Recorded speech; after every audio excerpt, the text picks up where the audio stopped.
പെരിയാർ തകർന്നാൽ കേരളം നശിക്കും എന്നുള്ളതിൽ യാതൊരു സംശയവുമില്ല. അതിനകത്തൊന്നും രണ്ടാമതൊരു അഭിപ്രായം ആർക്കുമില്ല. കേരളത്തിൻ്റെ സുരക്ഷയെ മുന്നിൽ നിർത്തിക്കൊണ്ട് പുതിയൊരു ഡാം എന്നുള്ള ആ ഒരു തീരുമാനം നടപ്പിലാക്കിയെടുക്കുന്നതിന് വേണ്ടി കേരളത്തിൻ്റെ നിലപാടുമായി നമ്മൾ മുൻപോട്ട് പോയിക്കൊണ്ടിരിക്കുകയാണ്. പക്ഷേ യാതൊരു പ്രകോപനവുമില്ലാതെ പുതിയ ഗവൺമെൻറ് തമിഴ്നാട്ടിൽ അധികാരത്തിൽ വന്നതിന് ശേഷം ആദ്യത്തെ നയപ്രഖ്യാപന പ്രസംഗത്തിലും അവർ സൂചിപ്പിച്ചു പുതിയ ഡാം മുല്ലപ്പെരിയാറിൽ അനുവദിക്കില്ല. പക്ഷേ അതിനുമപ്പുറത്തേക്ക് കടന്നുകൊണ്ട് ഇപ്പോൾ നിലവിലുള്ള ജലനിരപ്പ് സുപ്രീം കോടതി അംഗീകരിച്ചതായിട്ടുള്ള ജലനിരപ്പ് 152 അടിയിലേക്ക് ഉയർത്തും എന്നുള്ള വളരെ പ്രകോപനപരമായിട്ടുള്ള ഒരു സ്റ്റേറ്റ്മെൻറ്റാണ് നയപ്രഖ്യാപന പ്രസംഗത്തിൽ വന്നത്. തമിഴ്നാട് അനാവശ്യമായ പ്രകോപനമാണ് ഈ കാര്യത്തിൽ സൃഷ്ടിച്ചുകൊണ്ടിരിക്കുന്നത്. ഇത് തീക്കുള്ളി കൊണ്ട് തലചൊറിയുന്നതിന് തുല്യമാണ്. കാരണം എന്തെന്ന് ചോദിച്ചാൽ ഈ വിഷയത്തെ സംബന്ധിച്ച് എല്ലാവർക്കും അറിയാം. പക്ഷേ തമിഴ്നാട് ഗവൺമെൻറ് പുതിയ ഗവൺമെൻറ് യാഥാർത്ഥ്യമായതിനു ശേഷം തുടർച്ചയായി ഇത്തരം പ്രസ്താവനകളും പ്രഖ്യാപനങ്ങളും വരുന്നത് അനുചിതവും അനൗചിത്യവുമാണ്. എന്തുകൊണ്ടെന്നാൽ നമുക്കെല്ലാവർക്കും അറിയാം, ഇപ്പോൾ ഈ വിഷയം NDSAയുടെ പരിഗണനയിലാണ്, നാഷണൽ ഡാം സേഫ്റ്റി അതോറിറ്റിയുടെ പരിഗണനയിലാണ്. പ്രത്യേകിച്ചും നാഷണൽ ഡാം സേഫ്റ്റി ആക്ട് പാസ്സായതിനു ശേഷം സുപ്രീം കോടതിയുടെ നിർദ്ദേശമനുസരിച്ച് തന്നെ മുമ്പ് പുറത്തു വന്ന ഇടക്കാല ഉത്തരവിൻ്റെ പശ്ചാത്തലത്തിൽ ആ ഉത്തരവിൽ പറഞ്ഞതായിട്ടുള്ള മേൽനോട്ട സമിതിയുടെ മുഴുവൻ അധികാരങ്ങളും നാഷണൽ ഡാം സേഫ്റ്റി അതോറിറ്റിയിൽ നിക്ഷിപ്തമാണ്. അതിനനുസരിച്ചുള്ള നടപടിക്രമങ്ങൾ പുരോഗമിച്ചുകൊണ്ടിരിക്കുകയാണ്.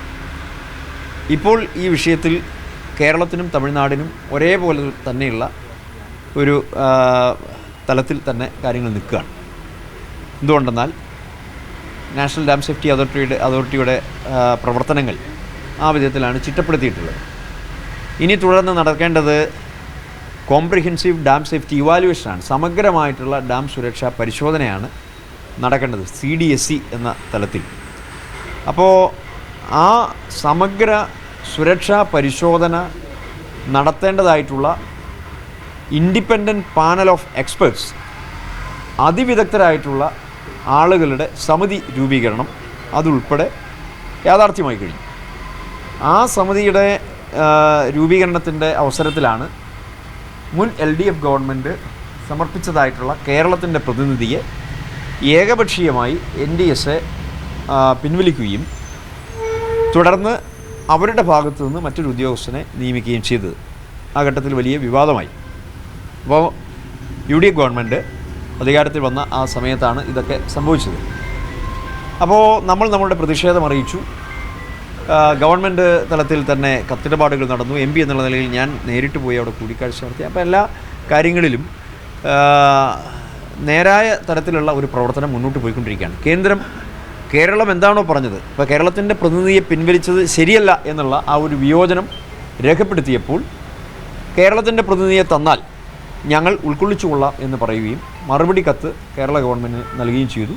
ബഹുമാന്യനായ ജലവിഭവ വകുപ്പ് മന്ത്രി ശ്രീ മോൻസ് ജോസഫ് ഈ കാര്യം വളരെ നല്ലവണ്ണം കോർഡിനേറ്റ് ചെയ്തുകൊണ്ട് കേരളത്തിൻ്റെ സ്റ്റാൻഡ് വളരെ ക്ലിയറായി പൊതുസമൂഹത്തിന് മുൻപിൽ അറിയിച്ചുകൊണ്ട്, അതോടൊപ്പം തന്നെ കേന്ദ്ര സർക്കാരിനെ അറിയിച്ചുകൊണ്ട്, NDSA അറിയിച്ചുകൊണ്ട് മുൻപോട്ട് പോയിക്കൊണ്ടിരിക്കുകയാണ്. അവസാനം കേരളത്തിൻ്റെ പ്രതിനിധിയെ ഉൾപ്പെടെ ഈ ഇൻഡിപെൻഡൻറ്റ് പാനൽ ഓഫ് എക്സ്പേർട്സിൽ അതിവിദഗ്ധരായിട്ടുള്ള സമിതിയിലേക്ക് കേരളത്തിൻ്റെ പ്രതിനിധിയെ നിർദ്ദേശിച്ചിട്ടുണ്ട്. അപ്പോൾ ഇനിയിപ്പോൾ സമഗ്ര സുരക്ഷാ പരിശോധന നടക്കാൻ പോവുകയാണ്. ആ സുരക്ഷാ പരിശോധനയിലാണ് എന്തെങ്കിലും കാര്യങ്ങളുണ്ട് എങ്കിൽ തന്നെ ബോധ്യപ്പെടേണ്ടതായിട്ടുള്ളത്. അപ്പോൾ നമ്മൾ നടത്തിയിട്ടുള്ള സ്റ്റഡി റിപ്പോർട്ടുകൾ, നമുക്ക് ലഭിച്ചിട്ടുള്ള റിപ്പോർട്ടുകൾ, ഇതെല്ലാം വെച്ചുകൊണ്ട് മുല്ലപ്പെരിയാർ ഡാം വലിയ ഭീഷണിയെ അഭിമുഖീകരിക്കുന്നുണ്ട്. മാത്രമല്ല 130-ലധികം വർഷത്തെ പഴക്കമുണ്ട്.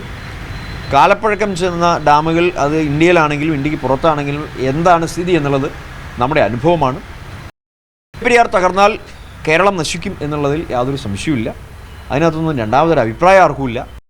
കേരളത്തിൻ്റെ സുരക്ഷയെ മുന്നിൽ നിർത്തിക്കൊണ്ട് പുതിയൊരു ഡാം എന്നുള്ള ആ ഒരു തീരുമാനം നടപ്പിലാക്കിയെടുക്കുന്നതിന് വേണ്ടി കേരളത്തിൻ്റെ നിലപാടുമായി നമ്മൾ മുൻപോട്ട് പോയിക്കൊണ്ടിരിക്കുകയാണ്.